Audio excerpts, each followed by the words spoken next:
2, 3, 4, 5, 6, 7, 8, 9, 10, 11, 12, 13, 14, 15, 16, 17, 18, 19, 20, 2, 3, 4, 5, 6, 7, 8, 9, 10, 11, 12, 13, 14, 15, 16, 17, 2, 3, 4, 5, 6, 7, 8, 9, 10, 11, 12, 13, 14, 15, 16, 17, 18, 19, 20. Dengar sini semua sekali. Apabila mendapat hukuman, 3 barisan di depan saya, gerak, skot dan dalam sedia, lari, baris dalam 3 barisan, di hadapan, di tengah-tengah, di mana saya menghadap farm to squat, farm to squat, farm to squat. 3 barisan di depan saya, gerak, squat, senang diri, squat, sedia, kanan lurus, pandang depan, gerak kiri, kiri pusing, gerak ke kanan, belakang pusing, menghadap ke belakang, kanan pusing, menghadap ke hadapan, belakang pusing, gerak kiri, kiri pusing,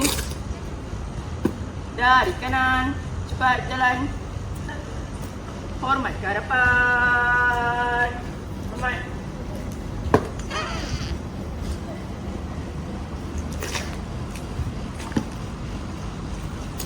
Buka langkah semasa berjalan, buka langkah, buka langkah, buka langkah, lakukan sikit, hormat ke hadapan, hormat.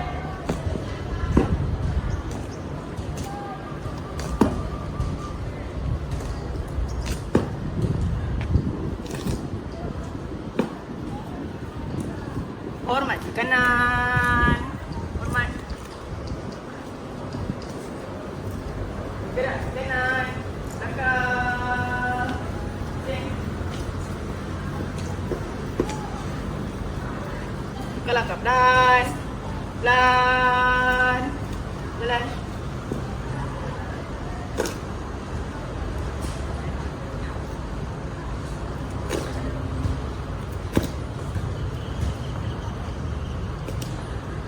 Gerak ke kiri, belakang, pusing.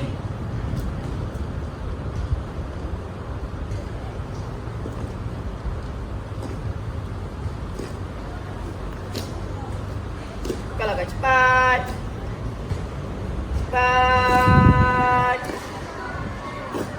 jalan. Gerak ke kanan, belakang, pusing. Squat, hentak, kaki.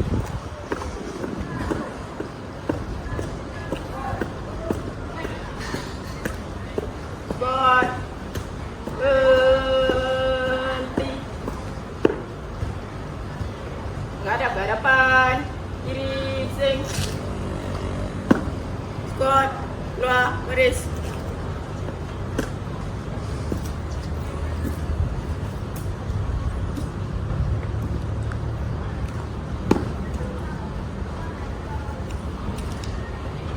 Dengar sini semua sekali. Apabila mendapat hukuman, 3 barisan di depan saya, gerak, squat dalam sedia, lari, baris dalam 3 barisan, di hadapan, di tengah-tengah, di mana saya menghadap farm to squat, farm to squat, farm to squat.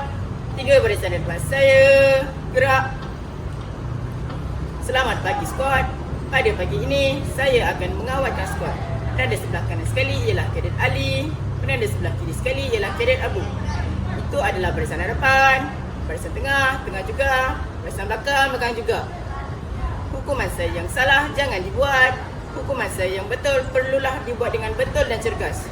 Faham tu squat. Kanan lurus. Pandang depan. Oleh sebab pembelajaran, maka saya akan bahagikan pergerakan ini kepada bilangan nombor.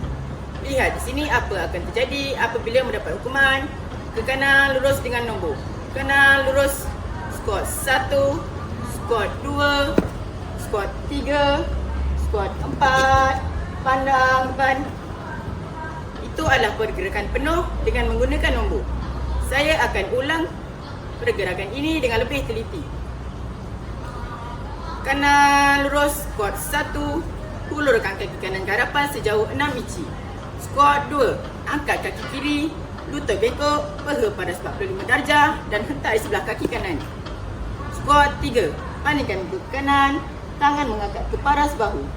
Squat 4, hentak kaki dapat ke bumi, kanan kiri dan sambil bentukkan barisan. Pandang depan, palingkan muka ke hadapan, tangan turun ke sisi. Faham tu squat, faham tu squat, faham tu squat. Buat kali terakhir, saya akan ulang pergerakan ini. Kanan lurus, squat 1, squat 2, squat 3, squat 4, pandang depan. Pembelajaran hari ini telah selesai. Tanya atas komitmen, disiplin dan semangat kerjasama bagi setiap kadet. Semoga setiap langkah yang dipelajari akan menjadi asas kekuatan dalam diri setiap kadet. Sedia, surai, squat, keluar, baris. Ya, usungan bomba. Kaedah ini bagi bertujuan mangsa yang lemah dan tidak bermaya. Pertama sekali, letakkan mangsa di atas bahu penyelamat. Kemudian bawa mangsa ke tempat yang lebih selamat. Kaedah menopang. Kaedah ini bertujuan untuk membantu mangsa berjalan yang bagi kecederaan di sebelah kakinya. First, letakkan tangan mangsa di atas bahu penyelamat. Letakkan ibu jari penyelamat di celahan seluar mangsa. Bukakan kaki mangsa yang cedera dan letakkan di atas kaki penyelamat. Penyelamat berjalan dan membantu mangsa untuk berjalan. Bawa mangsa ke tempat yang lebih selamat untuk rawatan yang selanjutnya.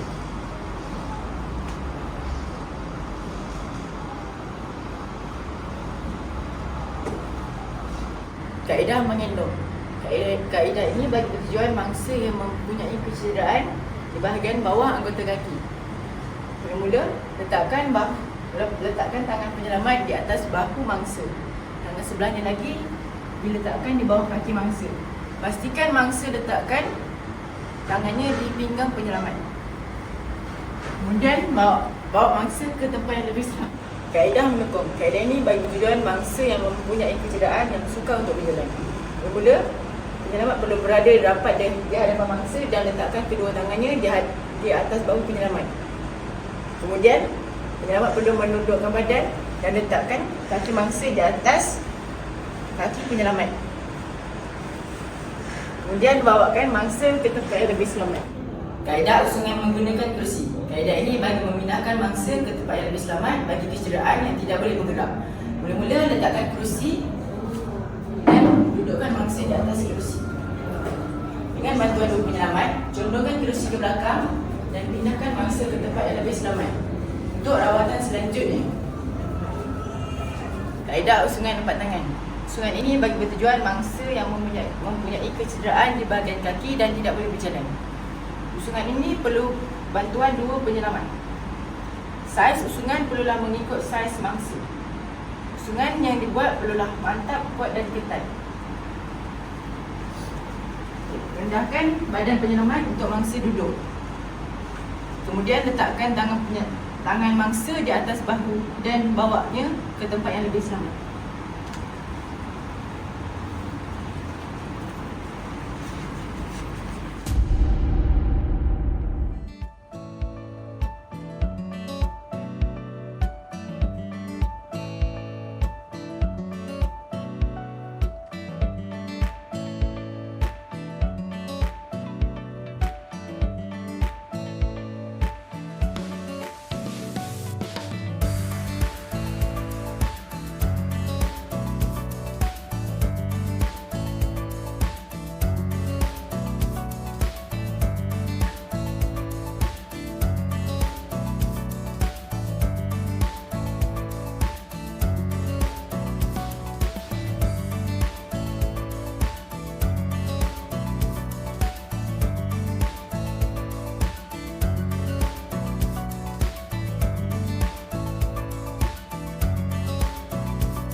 A'udzu billahi minasyaitonir rajim. Bismillahirrahmanirrahim.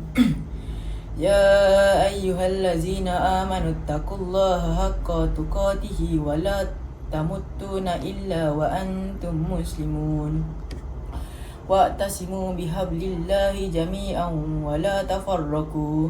Wazkuru ni'matallahi 'alaikum iz kuntum a'da fa'alfa baina qulubikum fa asbahtum bi ni'matihi ikhwana wa kuntum 'ala syafa hufratin minan nari fa'anqazakum minha kadzalika yubayyinullahu lakum ayatihi la'allakum tahtadun.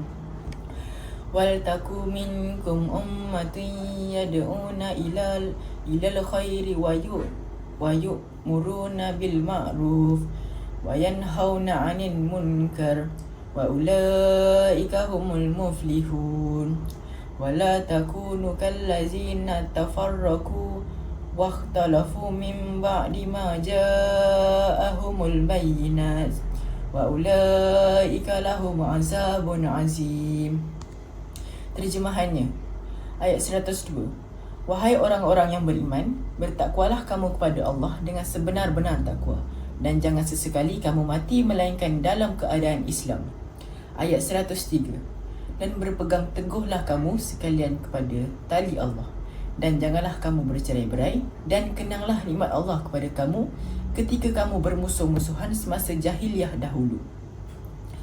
Lalu Allah menyatukan di antara hati kamu, maka menjadilah kamu dengan nikmat Allah itu orang-orang Islam yang bersaudara. Dan kamu dahulu telah berada di tepi jurang neraka disebabkan kekufuran kamu semasa jahiliah. Lalu Allah selamatkan kamu dari neraka itu disebabkan nikmat Islam juga. Demikianlah Allah menjelaskan kepada kamu ayat-ayat keterangannya supaya kamu mendapat petunjuk hidayahnya. Ayat 104. Dan hendaklah ada di antara kamu satu puak yang menyeru kepada kebajikan, iaitu mengembangkan Islam, dan menyuruh berbuat segala perkara yang baik, serta melarang daripada segala yang buruk dan keji. Dan mereka yang bersifat demikian ialah orang-orang yang berjaya. Ayat 105. Dan janganlah kamu menjadi seperti orang-orang Yahudi dan Nasrani yang telah bercerai-berai dan berselisihan dalam agama mereka. Sesudah datang kepada mereka keterangan-keterangan yang jelas dan nyata yang dibawa oleh Nabi-Nabi Allah. Dan mereka yang bersifat sedemikian akan beroleh azab seksa yang besar. Seterusnya, saya akan menyampaikan sebuah tazkirah pendek yang bertemakan salah satu akhlak Nabi Muhammad sallallahu alaihi wasallam. Ketibaan Maulid Rasul saban tahun menjadi detik bermakna kepada seluruh umat Islam untuk memperingati nikmat terbesar pengutusan Nabi Muhammad sallallahu alaihi wasallam, iaitu penyebaran risalah Islam. Justru bagi menzahirkan kesyukuran atas pengutusan Nabi Muhammad sallallahu alaihi wasallam, umat Islam bertanggungjawab mempertahankan syiar agama, memelihara akidah dan iman, mempamerkan serta mengamalkan akhlak terpuji seperti yang ditujukan oleh Nabi sepanjang hayat baginda. Firman Allah Subhanahu wa ta'ala di dalam surah Al-Ahzab ayat 21 yang bermaksud, demi sesungguhnya adalah bagi kamu pada diri Rasulullah itu contoh ikutan yang baik, iaitu bagi orang yang sentiasa mengharapkan keredaan Allah dan balasan baik hari akhirat, serta ia pula menyebut dan mengingati Allah semasa susah dan senang. Antara salah satu akhlak terpuji Nabi Muhammad sallallahu alaihi wasallam adalah ketabahan. Terlalu banyak sifat-sifat Nabi Muhammad sallallahu alaihi wasallam yang tercatat di dalam sirah dan disebutkan di dalam Al-Quran yang merupakan teladan bagi kita semua. Di antara sifat-sifat tersebut ialah ketabahan baginda di dalam menempuh kehidupan sebagai anak yatim ketika menghadapi kebencian kaum musyrikin Mekah, kesedihan yang menimpa hidup kerana kehilangan bapa saudara, isteri dan anak tercinta, dan paling utama, kesabaran baginda menghadapi pesona kekuasaan dengan tawaran pangkat dan darjat agar meninggalkan misi dakwah. Dalam hal ini, Ibnu Khatir menyatakan bahawa tawaran tersebut diajukan oleh Utbah bin Rabi'ah yang bertemu baginda di rumahnya. Dalam riwayat yang lain menyebut bahawa tawaran itu diajukan Al-Walid bin Al-Mughirah dan Al-As bin Al-Wa'il, walau bagaimanapun baginda dengan tegas menolaknya kerana misi memperkenalkan masyarakat kepada Allah Subhanahu Wa Taala adalah itu lebih berharga berbanding tawaran yang diberikan. Maka kita sebagai umat Islam perlulah menjadikan akhlak Nabi Muhammad SAW itu sebagai tauladan dan pengajaran dalam kehidupan seharian. Sekian, terima kasih.